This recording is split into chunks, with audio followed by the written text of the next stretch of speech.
ملائکتہ یصلون علی النبی یا ایھا الذین آمنوا صلوا علیہ وسلموا تسلیما والصلاۃ والسلام علیک یا سیدی یا رسول اللہ وعلی آلہ وصحبہ۔ آج ایک صاحب کردار کی باتیں ہوں گی۔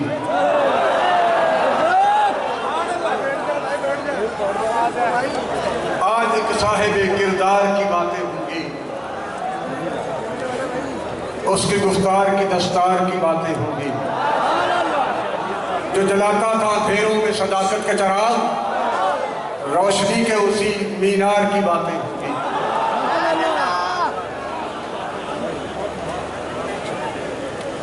اپنی آب و تاب اور وجاہت کے ساتھ اسٹیج پہ جلوہ گر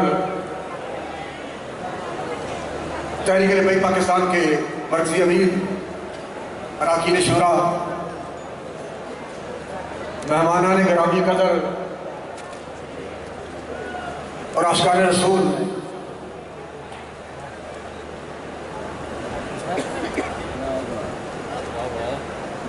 ہم نے دیکھا ہے کہ کتاب فارسی سے لے کے بخاری شریف تک مدارس میں پڑھانے والے مدرس ضرور ہوتے ہیں، لیکن بہت سارے مناظر نہیں ہوتے۔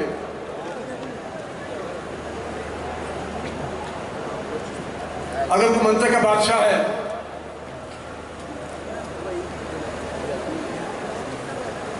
کلی اور جزی پہ بحث کرتا ہے، لیکن وہ خطیب نہیں، خطیب ہے تو شیخ الحدیث نہیں، شیخ الحدیث ہے تو فتاوی رضویہ اس کی عقل سے بالا ہے۔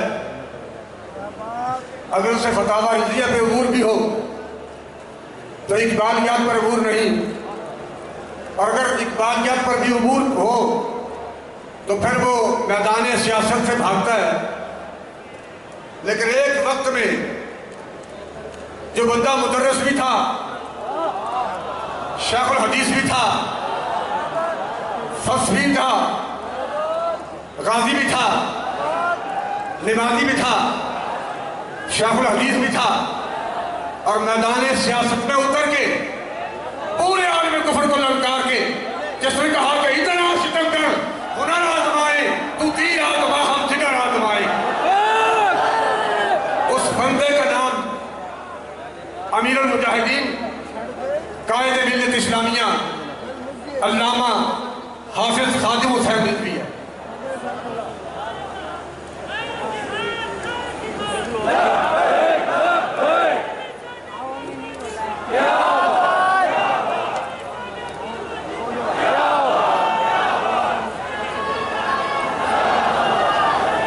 آج بھی نگاہ کو کسی صورت کی پیاس رہتی ہے،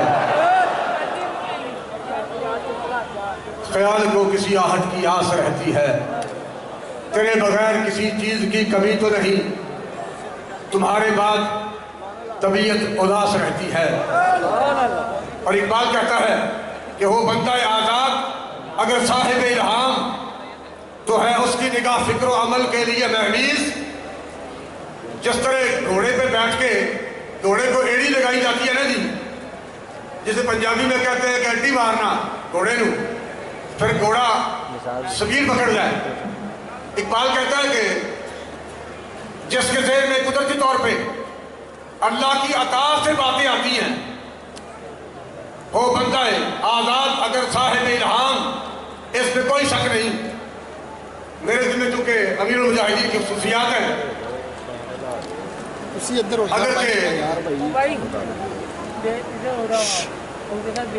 میں کما حق ہوں ان کی خصوصیات پر بات نہیں کر سکوں گا۔ بہرحال جتنا وقت ہے، ابھی امیر صاحب نے خطاب کرنا ہے، اور میرے ان سے پہلے ابھی حافظ محمد خان حسین بھی اپنی ساری جلوہ سماریوں کے ساتھ ہمارے پاس سامنے مائک پر تشریف لائیں گے کہ وہ آزاد تھے۔ میرے سامنے جب وہ عمران خان کا دور تھا، میرے سامنے اسلام آباد سے وزیر آئے اور انہیں آگے کہا کہ آپ سے وزیر اعظم صاحب ملنا چاہتے ہیں، اور امیر المجاہدین رحمۃ اللہ علیہ نے، میں قریب بیٹھا ہوا تھا، کسی بندے نے مجھے بتایا نہیں، انہوں نے کہا کہ انہوں آنکھوں نے جناب کو مارے، لیکن میں ملاقات نہیں کرنی، مجھے اس کی ملاقات کی ضرورت نہیں، وہ لمبے منہ آئے کو کہہ دیو۔ وہ وزیر صاحب نے کہا نہیں جناب ساڈا وزیر اعظم ہے، انہوں نے کہا بھائی تہاڈا وزیر اعظم ہوئے گا لیکن میں ملاقات نہیں کرنا چاہتا۔ وہ بندہ آزاد اگر صاحب الہام ہے، اس کی نگاہ فکر و عمل کے لیے محویز، اس کی نگاہ تو فکر کے لیے بھی ایڑی کا کام دیتی ہے اور عمل کے لیے بھی ایڑی کا کام دیتی ہے۔ وہ بندہ آزاد اگر صاحب الہام ہے، اس کی نگاہ فکر و عمل کے لیے محویز، شاہی کی ادا ہوتی ہے بلبل میں نمودار، کس درجہ بدل جاتے ہیں مرغان سحر خیز، اور اس کی بارگاہ میں اس کے قریب رہنے والے او بھائی چڑیاں کے کبوتروں باز بڑھا دیتا ہے، اور اس میں کوئی شک نہیں۔ آپ نے ایک ویڈیو دیکھی ہوگی جس میں ایک اکیلا بندہ اپنی قمیض اتار کے ایم اے کالج کے سامنے اپنی قمیض ہاتھ میں پکڑ کے اکیلا میدان میں آ رہا ہے، اور سامنے کئی 100 پولیس والے کو بھاگ گئے، اور ویڈیو دیکھ کے بندہ یہ فیصلہ کرنے میں مجبور ہے کہ ان کو وہ اکیلا بندہ دکھائی نہیں دے رہا تھا، اس کے ساتھ ہزاروں فرشتے نظر آ رہے تھے، اس لیے وہ دوڑ رہے تھے۔ اور وہ بچہ جس کو ایس ایچ او نے انسپیکٹر نے پکڑ کے ڈی ایس پی کو پکڑایا کہ آپ یہ بچہ پکڑے، ابھی میں اور گرفتار کر کے لاتا ہوں، اور ڈی ایس پی کے پاس وہ نعرے لگا رہا تھا تاجدار ختم نبوت لبیک لبیک لبیک یا رسول اللہ، اور ڈی ایس پی نے کہا کہ خبردار اب چپ کر جاؤ، اگر اب تم نے نعرہ لگایا تو میں تھپڑ تمہارے منہ پر ماروں گا، اور اس نے منہ آگے بڑھا کے کہا کہ تاجدار ختم نبوت۔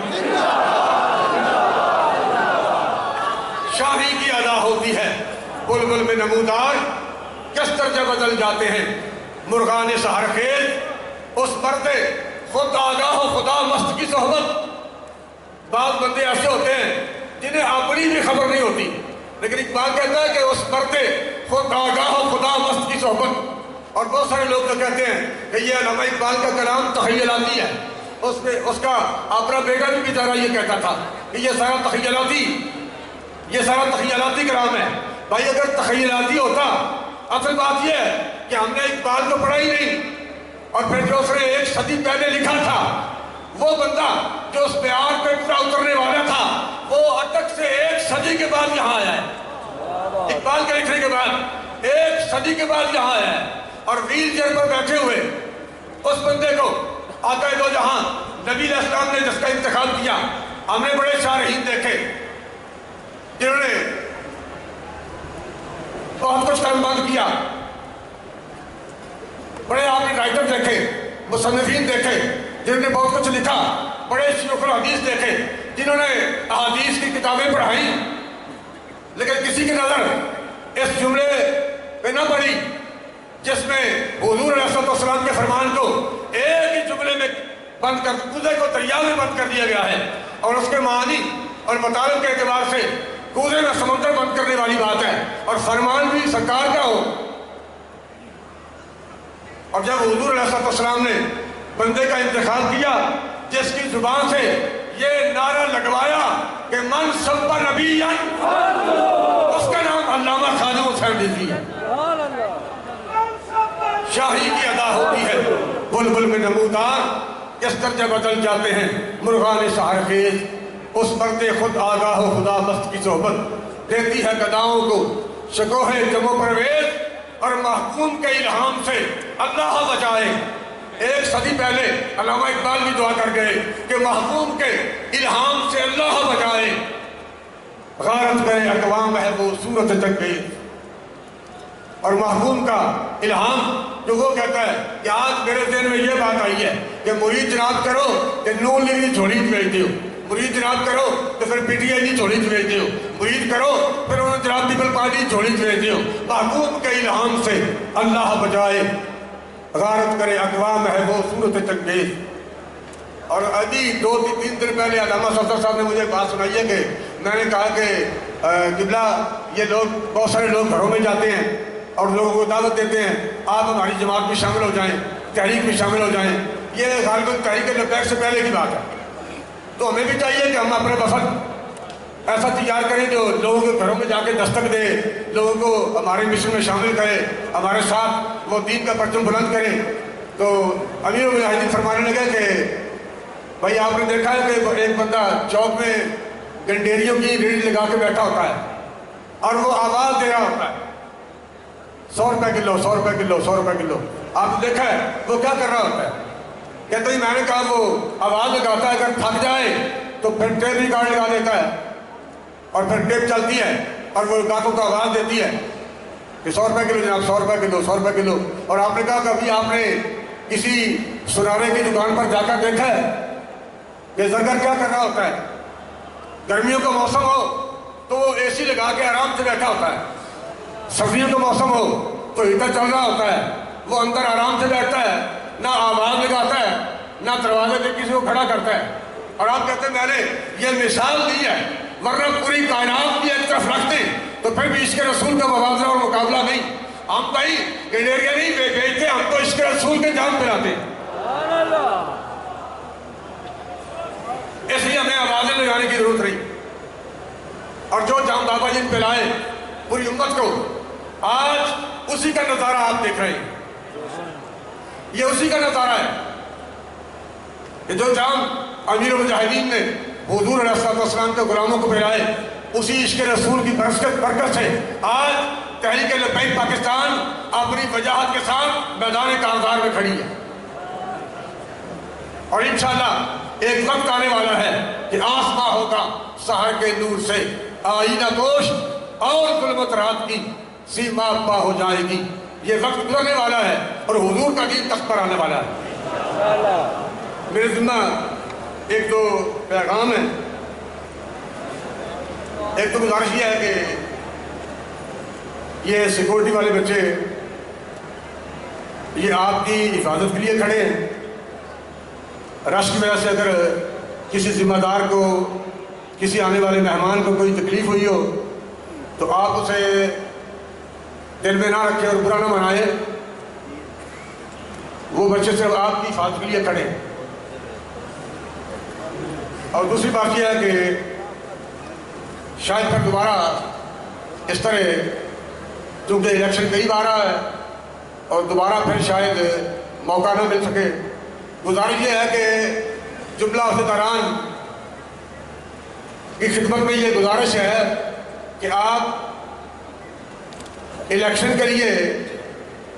ملک پاکستان کے کلچر کے مطابق امیدوار اس میدان میں اتارنے کی کوشش کریں.